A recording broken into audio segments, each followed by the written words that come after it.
Hello viewers, আজ আমরা 2024 সালের royal Martin English question bank class 6 এর ফার্স্ট সামেটিভ এভলিউশন টেস্ট থেকে মডেল অ্যাক্টিভিটি 7 তোমাদের যে স্কুলটা দেওয়া রয়েছে গাজল HNM হাই স্কুল HS, তার সিন প্যাসেজ এবং গ্রামার পোর্শন ডিসকাস করব। সো ভিউয়ার্স, তোমরা দেখো।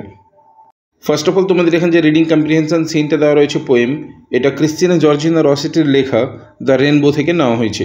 আশা করি তোমাদের টেক্সট প্যাসেজটা পড়া হয়ে গেছে, তাই ভিডিওটিকে আর বড় না করে আমি সরাসরি চলে আসছি প্রশ্নের উত্তরে। সো ভিউয়ার্স, তোমরা প্রশ্নের উত্তরগুলো একবার ভালো করে মিলিয়ে দেখে নাও, কেমন? দেখো, একের এতে কি বলেছে, অ্যান্সার দ্য ফলোয়িং কোশ্চেন্স, অর্থাৎ নিম্নলিখিত প্রশ্নগুলির উত্তর দাও। ফার্স্ট কোশ্চেনটা দেখো কি বলেছে, where do the cloud sail, অর্থাৎ মেঘেরা কোথায় ভেসে বেড়ায়। তাহলে এর অ্যান্সার কি লিখব?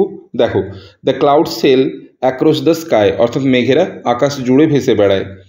এরপর টু এর কোশ্চেনটিকে দেখো, টুয়েতে কি বলেছে, what is the prettiest of all objects, অর্থাৎ সমস্ত বস্তুর মধ্যে সবচাইতে সুন্দর কি। তাহলে এর অ্যান্সার কি লিখব? The rainbow is the prettiest of all objects, অর্থাৎ সমস্ত বস্তুর মধ্যে সবচাইতে সুন্দর হচ্ছে রামধনু। এরপর থ্রি এর কোশ্চেনটিকে দেখো, থ্রিতে কি বলেছে, name any two objects of nature mention in the poem, অর্থাৎ কবিতায় উল্লেখিত প্রকৃতির যে কোনো দুটি বস্তুর নাম লেখো। তাহলে এর উত্তরে কি লিখব? Two objects of nature mention in the poem are clouds and rainbow, অর্থাৎ কবিতায় উল্লেখিত প্রকৃতির দুটি বস্তু হলো মেঘ এবং রামধনু। এরপর আমরা চলে আসবো বিয়ের দাগে। দেখো, বিয়ের দাগে কি বলেছে, টিক দ্য কারেক্ট অল্টারনেটিভ, অর্থাৎ সঠিক বিকল্পটিতে টিক চিহ্ন দাও।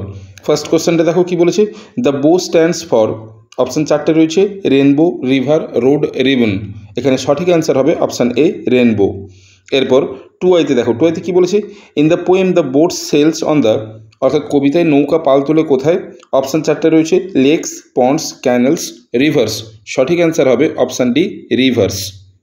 এরপরে আমরা চলে আসবো সিয়ের দাগে। দেখো, সিয়ের দাগে কী বলেছে, find out the words from the given poem that means the following, অর্থাৎ প্রদত্ত কবিতা থেকে শব্দ খুঁজে বার করো যার অর্থ নিম্নলিখিত। দেওয়া রয়েছে কি শব্দটা, অ্যাট্রাকটিভ, অর্থাৎ আকর্ষণীয়। তাহলে তার নিয়ারেস্ট মিনিং বা সিনোনিমস কী হবে, প্রিটিয়ার, অর্থাৎ সুন্দরতর। এরপর আমরা চলে আসবো গ্রামার সেকশানে। দেখো, দুইয়ের দিকে কী বলেছে, fill in the blanks with appropriate pronounce, অর্থাৎ উপযুক্ত সর্বনাম বসিয়ে শূন্যস্থানগুলি পূরণ করো। ফার্স্ট কোশ্চেনটা কি বলেছে, ড্যাশ অ্যাম অ্যান ইন্ডিয়ান, হবে কি আই অ্যাম অ্যান ইন্ডিয়ান। এরপরে টু আইতে বলেছে, ড্যাশ আর এ ব্রেভ বয়, হবে ইউ আর এ ব্রেভ বয়। এরপর তিনের দাগে দেখো, তিনের দাগে কী বলেছে, fill in the blanks with appropriate collective nouns, অর্থাৎ উপযুক্ত সমষ্টিগত বিশেষ্য বসিয়ে শূন্যস্থানগুলি পূরণ করো।